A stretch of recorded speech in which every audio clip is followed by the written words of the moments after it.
What's your vision for your finances and your career for the next 12 months? Have you even thought about it? Have you devised a plan? Jim Rohn said this: if you don't design your own life plan, chances are you'll fall into someone else's plan. And guess what they have planned for you? Not much. Well, we're not going to just let life pass us by. We're going to get a vision and we're going to devise a plan and we're going to work that plan. So today, let's talk about creating a vision for our finances and our career. If you watched last week's video, we talked about 4 questions. I'll link that video right here. The first question you need to ask about your finances: what went well? Did I save money? Was I consistent in how I handled money? Did I invest? Second question you need to ask: what didn't go well? Did you go deeper into debt? Did you spend everything and not save anything? Did you just not make enough money? And then number 3, why didn't it go well? Well, I didn't save because I didn't have enough money left over to save.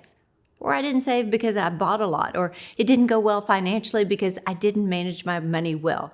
Now, this isn't to make you feel bad. It's to discover what you need to not do these next 12 months. Fourth question: what can I do today to make the next 12 months the best for my finances?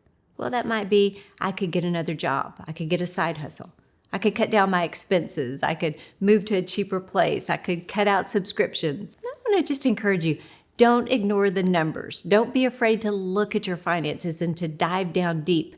Don't be driven by fear, because fear will keep you from succeeding these next 12 months. You got to face it so you can begin to fix it. Remember, small tweaks lead to big peaks. It doesn't mean that you have to change everything overnight, but you have a plan to begin to change things. Don't live these next 12 months the same. Even if you did well, always strive to be better. So get a clear vision for your finances. Maybe you want to write down, I want to make so much money, X amount of money. I want to save that $1,000 emergency fund. I want to save $20,000 this year. Get specific. I want to invest this much. I want to give this much. Again, you have to be specific. Use the SMART method. Specific, measurable, achievable, relevant, and time specific. So you could say, I want to save $1,000 in the next 12 months for my emergency fund. You've just hit the SMART method. You've done an achievable goal. It's relevant. It's time specific. Whatever you write down, make it specific to you. But I want you also to keep in mind the pitfalls that you may encounter along the way. In other words, I want you to try to foresee reasons why you wouldn't achieve these goals. Maybe you might say, April, I'm an impulse shopper. Write that one down so you don't repeat that again. Or maybe you use the credit card a little bit too much. Maybe you need to put that credit card away. Maybe you're saying yes every time you're invited out to eat, etc., etc. You know what the pitfalls may be. Part of being strategic is being aware of those roadblocks, being aware of the places that you tend to stumble, and then being proactive in avoiding those situations. In other words, you're setting yourself up to succeed. You're setting up an environment to succeed instead of fail. You have to be intentional. And let me encourage you with this as well. Don't live in a state of discouragement and doom thinking, I'm never going to get out of debt. I'm never going to achieve success. Let me tell you something. You can come out of debt. You have to be intentional about taking on a different mindset. Instead of looking at how impossible it might seem, begin to see with eyes of possibility. That's called getting a vision. If you can't see it, you can't be it. And just because you're in debt doesn't mean you can't come out of it, no matter how far in debt you are. Sure, it's going to require some sacrifice. It's going to require consistency. It's going to require discipline and a whole lot more. But let me tell you something, you can do it. The first step of getting out of debt is believing that you actually can do it. You actually can be debt-free. So start seeing yourself that way. Imagine yourself financially free. Imagine yourself waking up without debt and with plenty of money in the bank. Listen, folks, you will become what you believe. And then decide to break the cycle of overspending or lack or that poverty mentality. Break that cycle of living paycheck to paycheck and put feet to your faith and to your vision and decide you're not going to be in the same place financially this time next year. You are going to be better. And then do the same with your profession, with your job and your career. Ask yourself those same questions. What went well in my profession? What didn't go well? Why didn't it go well? And what can I do today to see a difference? You got to write those things down. And then really do some soul searching and get honest with yourself. Know where you need to grow and know where you want to go. Get that vision so clear on the inside of you. Fulfilling your vision doesn't happen by chance. It happens by choice.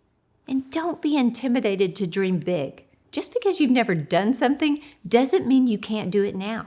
And you may say, what if someone knows what my vision is? And they laugh at it because they think I could never achieve all that. I could never have these big dreams happen in my life. Let me tell you something that's going to free you. It's nobody's business what your dream is. It's nobody's business what your vision is. This is about you and what you desire, and God is the one who puts those desires on the inside of you. So let me give you some really good reminders. First of all, Jesus came that we may prosper and be in health just as our soul prospers. He wants us to prosper. He's going to supply all of your needs according to his riches in Christ Jesus. Jesus also said that when we give, he would give back to us. God is the one who gives us the power to be successful. Jesus came that we might have life and have it more abundantly. So start seeing yourself differently. Start seeing yourself successful. And then start talking to yourself like it's someone that you believe in. Start saying, I have more than enough. I am coming out of debt. I handle my money wisely. I spend money wisely. I am financially free. I am walking in abundance and blessed to be a blessing to others. I know that God has supernatural ways of blessing me and my family. God is supplying all of my needs. The exceedingly abundantly is on my life. God gives me power to get wealth and to be successful. God's favor is on me to produce promotions, better benefits, raises, bonuses, more contracts, and better commissions. God is giving me wisdom on how to handle my business, which direction to go, and what decisions to make. He is guiding me every step of the way. I break the cycle of poverty, of living paycheck to paycheck, of barely getting by, and declare that financial abundance is coming my way. Now start believing that the next 12 months will be your best 12 months financially. Get a vision, get a plan, and work that plan every single day. Don't quit during the challenging times. Know where you want to go and refuse to go backwards. Make the next 12 months the best. Hey, thanks for watching today. Y'all are the best, and I appreciate you. I love your comments, and if you haven't subscribed, I would love for you to do that today. Hit that thumbs up button and notification bell, and until next time, I hope you have an amazing day.